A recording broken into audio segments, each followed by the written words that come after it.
Hey, everybody, what's going on? Thank you for stopping by and welcome to the Buckeye Zone. This is where we break down anything and everything related to our favorite college football program, the Ohio State Buckeyes. On today's show, we are going to be discussing the 2021 annual spring game. I don't know about you, but I was happy to just see that this game was even taking place. I know it didn't quite look normal, but it was better than nothing. And if you remember this time last year, the game was canceled due to the fears surrounding the pandemic. So just having it played and allowing some fans in the stands was certainly a positive step in the right direction. Also, as a fan, you want to be able to, see how the players are progressing. It's nice that we get these 1 to 2 minute video clips from the university. It's usually highlights from their practices. So, being able to actually watch the players go out there and play is, a breath of fresh air, quite honestly. And, on a side note, those guys are in the video production department over there at the university. They they do a really good job. I do enjoy those videos and the game trailers that they put out. So, big shout out to those guys. But anyway, you do want to be able to see them running around with your own eyes and come up with your own conclusions. So, however, I don't want to be a big time fanboy here and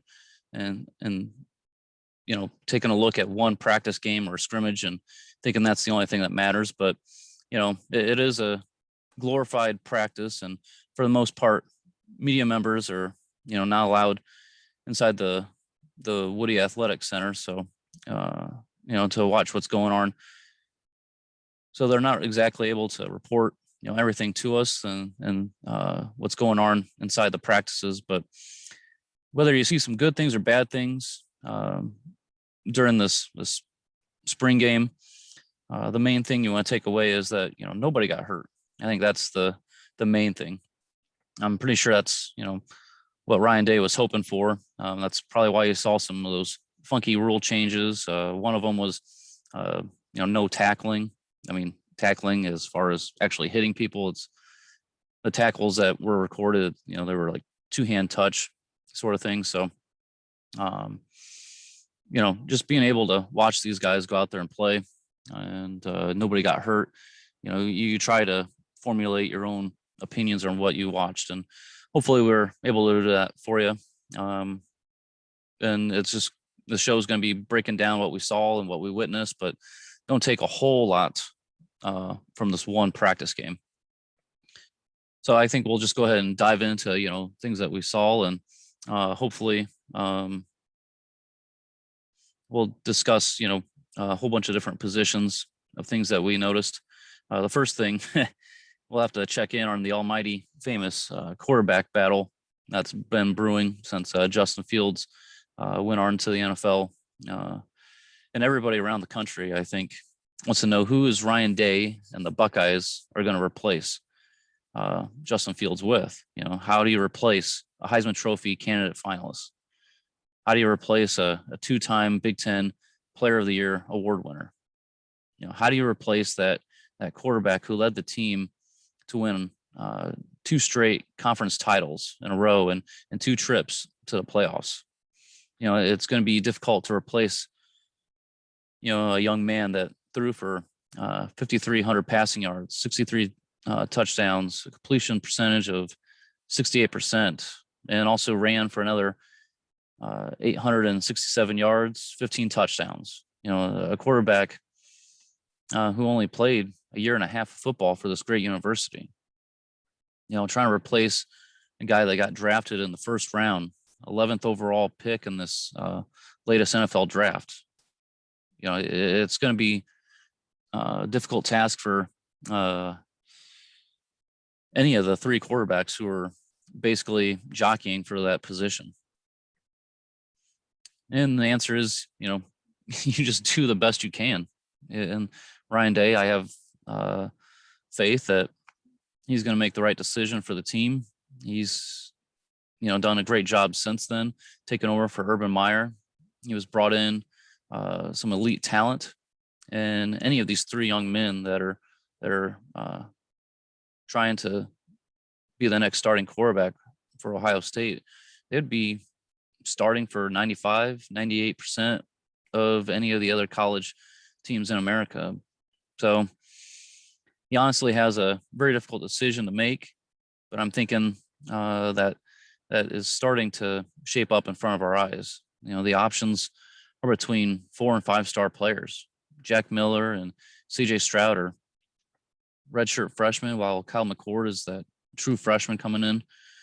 And whoever Coach Day tabs as the next starting quarterback, you know, we'll get to watch them for the next 2 or 3 years, depending on who it is. And I think they're going to be just fine. I mean, Jack Miller started out strong in the opening drive of this practice spring game. And obviously it didn't end quite the way he wanted to, throwing an interception to Ryan Watts in the corner of the end zone. But, you know, for him, he was the only quarterback out of those 3 front runners to throw an interception and no touchdown. So, you know, it seemed like he kind of struggled a little bit after that point. I mean, it wasn't a terrible day, but he ended the game with the least amount of production among those 3 quarterbacks. I mean, he completed 17 of 30 passes for 128 yards. The other 2 showed us some more, and I believe their strong showing, especially by Kyle McCord, may have bumped himself up to that backup position on the depth chart at quarterback. You know, he was impressive, you know, just watching this kid work as a true freshman. He went 12 of 17 passing with 184 yards and 2 touchdowns. And, you know, we're hearing, you know, good reports about his progress. You know, he's had the least amount of time or experience, you know, there at the college level. But I'm thinking, you know, going into this, it's just going to be a little too difficult to overtake the leader in the clubhouse, which is CJ Stroud. And, you know, he's been there with the team, you know, a year longer than McCord. And he's been, you know, learning the offense from Justin and from Ryan Day. You know, I think his experience around the team will eventually win him the job. It was kind of telling, you know, when Fields had to come out during that Clemson game after that big hit to his ribs for that one play because of that injury. It was Stroud that Coach Day put in the game, not Miller. So, you know, I think that tells you right there who he trusts moving forward. But, you know, in the game, that spring game, Stroud, you know, performed well. He threw for 16 of 22 passes for 185 yards, you know, quite similar to McCord. Also another 2 touchdowns in the game. And, you know, I truly believe at the end of the day, he'll end up being the starter. You know, just because he's been there a year longer than McCord. So, you know, going in, you know, I don't want to gloss over the other positions because, you know, everybody pays so much attention to the quarterbacks, but, you know, I feel like we do need to talk a little bit about the running backs. And, you know, I feel like the coaches, you know, didn't want to give too much away as far as who might be the next, you know, starting running back.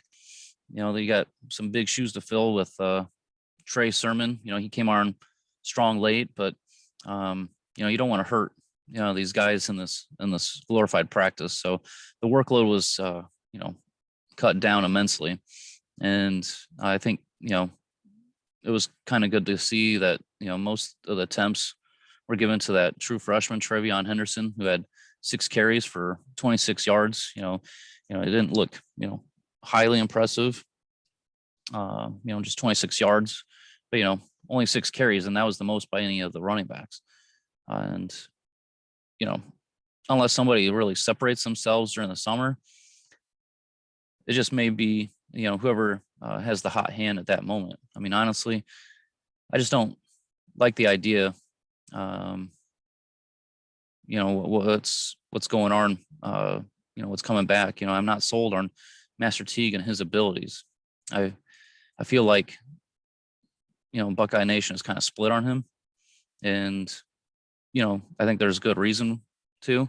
I mean, the people that like him, they look at, that first year, I think, maybe it was a sophomore, I don't know, but he had almost 800 rushing yards in 2019. But, what was going on in those games? Were you paying attention to those situations when he came into the game?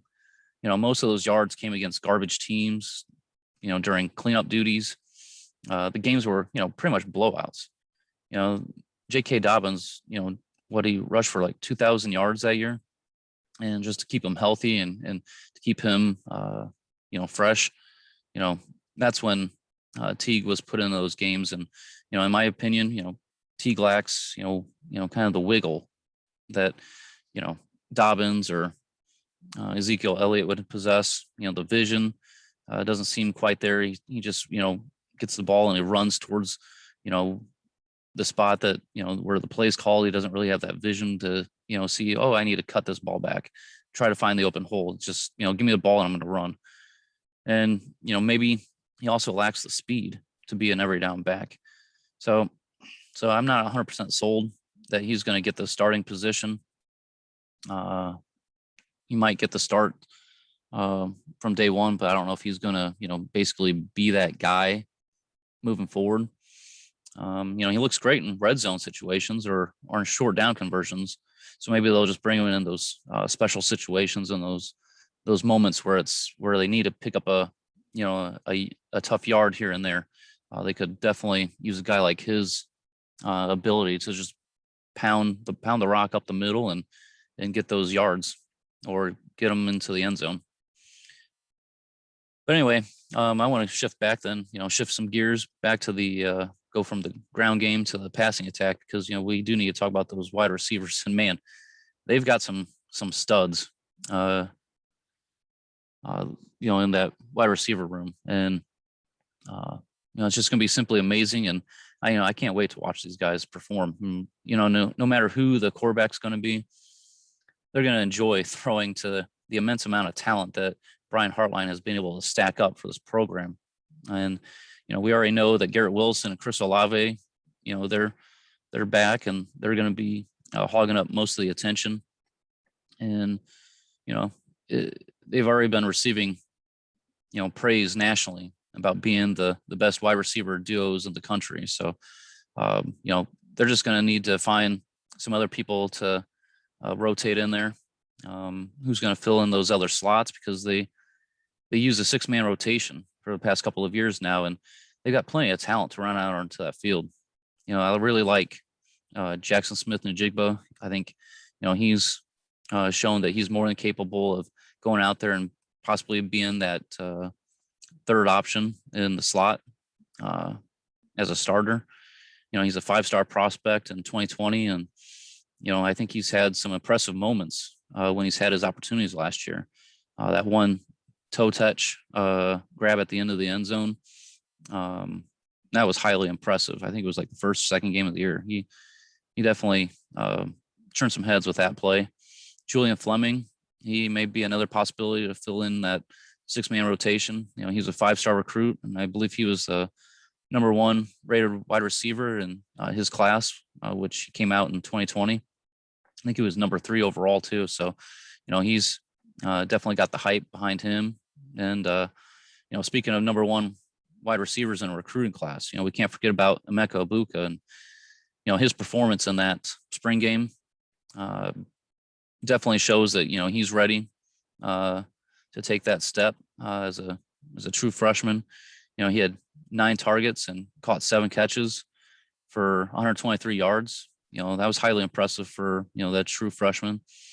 And the other true freshman that came in that class who shined was Marvin Harrison Jr. So, yeah, if that name sounds familiar, that's because he's the son of the NFL Hall of Famer, Marvin Harrison.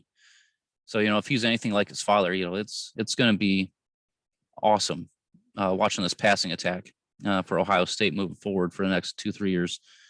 He ended up contributing 7 catches on his 10 targets while scoring a touchdown. So, if these guys can step it up moving forward, those 4 guys, Smith, Njigba, Fleming, Ibuka, and Harrison Jr.,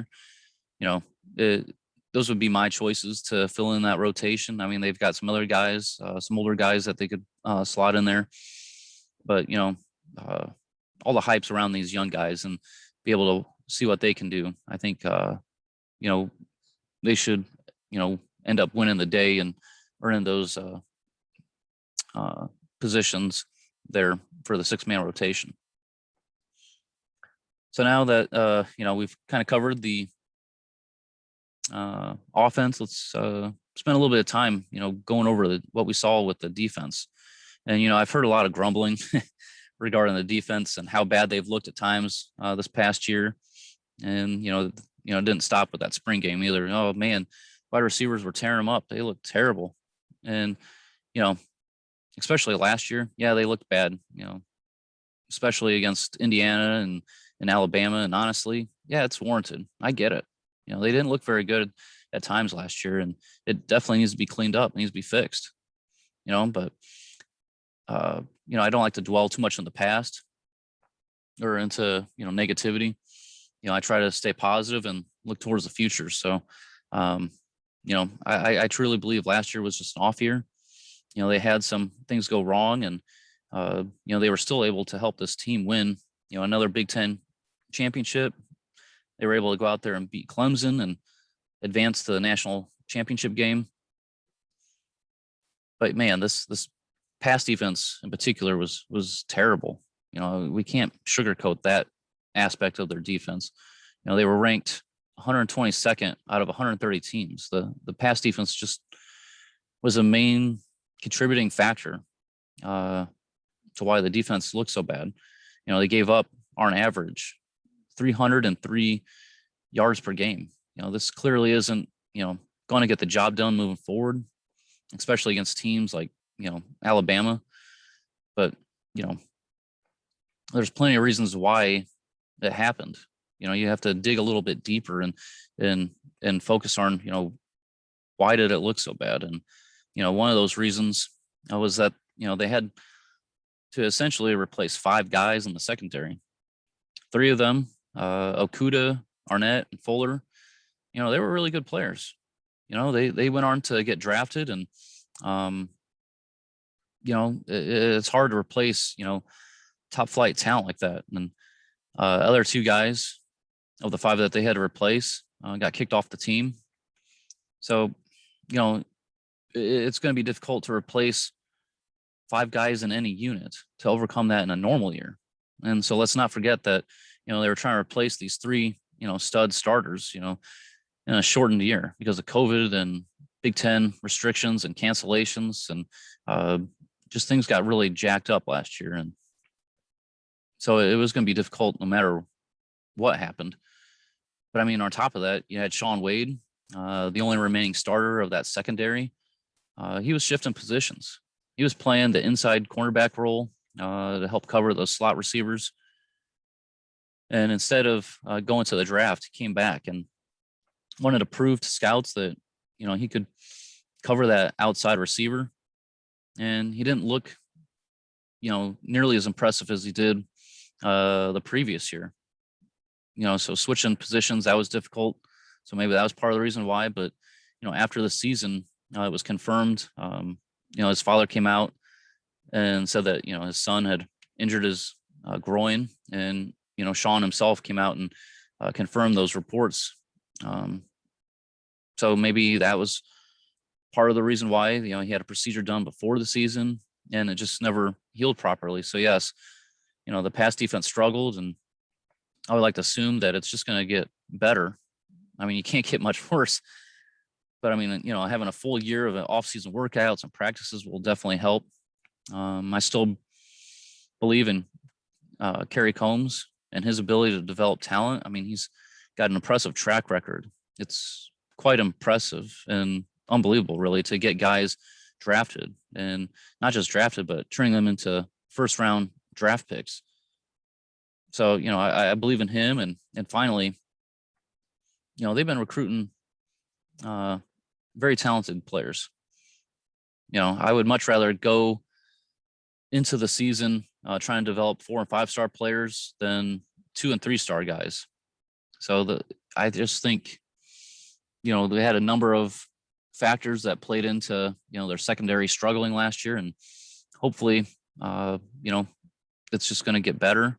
I look forward to seeing different guys step up this next year. Cam Brown and Seven Banks, I don't believe played in that spring game. And I truly believe Banks, is ready to make that jump to be the next lockdown corner for Ohio State. He's starting to get some praise nationally too. And so I look for big things out of him. We got a safety with Josh Proctor coming back. Hopefully he's going to be more consistent, and look for big things from him.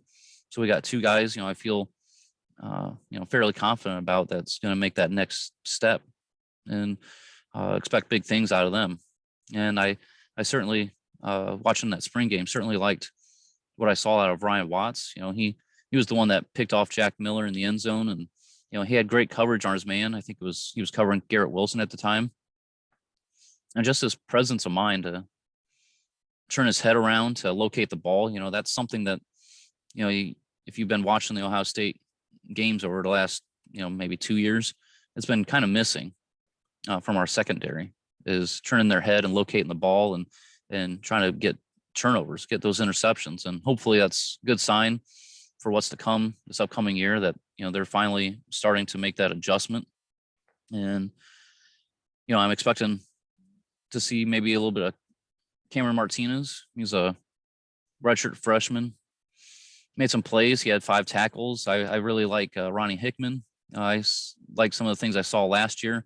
He made some plays and contributed during that spring game as well. He ended up having 8 tackles, and I think it's a strong possibility that they might be looking at him to play in that hybrid role, maybe like a safety linebacker position. I think they call it the bullet position. So, watching the game, he looked like he was creeping up towards the line of scrimmage on a number of plays, and that could help out, with the pass rush at times, having him come and blitz in that position. And I think Craig Young, I think I've heard rumblings that he might try to fill in that bullet position as well. So, looking forward to seeing what they do at those guys, and hopefully that defense, especially the pass defense, gets better with those guys contributing. And if that wasn't enough to worry about, there are some new guys that they're gonna have to break in at the linebacker position. We've essentially are going to be replacing 4 guys on that unit, and we're going to have a bunch of unproven guys. The 4 guys that we're replacing, they were there for a long time. Some of them were 2 or 3 year starters. So, the guys behind them, they lack the experience, but they definitely have talent. The main guy I would be looking to anchor down the middle would be Mitchell. He's been there a long time. He's been waiting for his turn. He's just, had some guys in front of him that, were hard to crack into that starting lineup. He's going to be a senior this year. The defense will probably lean on him and, his knowledge and leadership. And in that spring game, he showed some flashes of what he can do. He had 10 total tackles. And I say tackles loosely because, it was like 2-hand touch. But, one of them was for a loss. So hopefully big things from him moving forward. And, finally, I just want to, kind of wrap up the show talking about the defensive line. That's definitely going to make the pass defense look better, as if you get some pressure up front. And, I was really surprised by Haskell Garrett. He's coming back for his senior year. I really thought he was going to go to the draft. I mean, he had what a great story about Haskell Garrett. Last year during the offseason, he was trying to break up a fight on campus there. And, he's just lucky to be alive because he got shot in the face, and, coming back a couple months later to play. And he put together a great season. I really thought he was going to the NFL. But, he might have had some things that he wants to prove.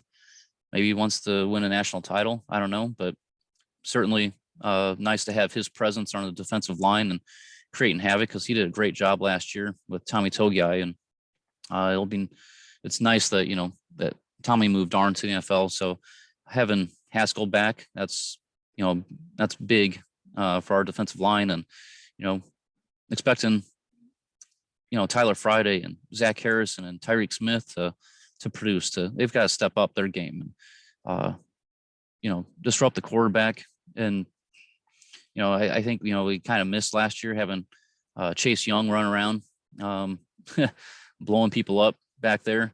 So we really need, especially Harrison and Smith, very highly rated guys. I think both of them were 5 stars. If not, they were highly rated 4-star guys. They need to create some noise back there. But, whatever happens with them, I think a lot of people are going to be pushing to see, 5-star true freshman Jack Sawyer. And during that spring game, you can see, you can definitely see flashes of the next big time star for Coach Larry Johnson. He's got a ton of hype around Jack Sawyer, and he definitely showed why people are saying he's going to be the next Joey or Nick Bosa or even Chase Young. After his performance, it's easy to see why people are so excited. And yeah, I'm excited too to see what he can do. Hopefully he gets to crack the code and gets to play as a true freshman, because his official or unofficial stat line from that spring game, that was impressive. 4 total tackles, 3 of them were for a loss, and 3 sacks. And actually he hit the quarterback 4 times and forced a fumble from Kyle McCord. So that's definitely looked like a superstar in the making. And it's going to be fun to see if he can go out there and play. And it's just, I'm looking excited. I'm definitely waiting for the start of the season, see what these guys can do, see what choices that Ryan Day is going to eventually make with quarterback and running back. Receivers, I know we're going to be fine. Defensively, I want them to be dominant once again. I don't have a problem with their rush defense, but passing wise, it's definitely got to get cleaned up. And looking forward to these new guys that are going to be coming in. They're all highly rated, highly talented individuals, and it's time to step up to the plate, see what they can do. The secondary, the linebackers. I don't have a issue with the defensive line, but it's just going to be a fun year. And we've been spoiled the past number of years with Ohio State football, and looking to continue those trends of dominance in the Big Ten and making another push for a Big Ten title, going to the playoffs, making some noise. And it's just going to be a fun year, and can't wait for it to get started. The spring game, I think, served its purpose. It showcased, their talent that they have, and, thankful that nobody got hurt and move forward, go into the summer and these summer workouts and just get these guys ready. Mickey Marotti is going to, obviously do another great job. I have no doubt in that, getting this team ready, getting them physically prepared to attack and dominate, as Anthony Schlegel would say. You know what? It's going to be a fun time. And so hopefully you guys enjoyed the show, breaking down the 2021 spring game and looking to the future for this upcoming season. Please feel free to, visit our other social media pages on Facebook, Twitter, and YouTube. Hit the like or subscribe buttons and just leave a comment. Hopefully you guys have some questions. And if you drop me some, I'll probably try to answer those in the next podcast.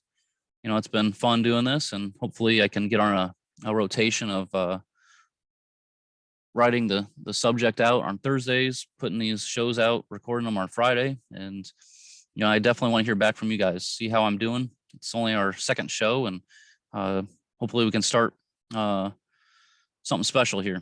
And it's all based on you and promoting the page for me. This podcast is hopefully we'll make something out of it at some point. But anyway, hopefully you enjoyed this conversation about our Buckeyes. Thanks for stopping by, and remember, OH.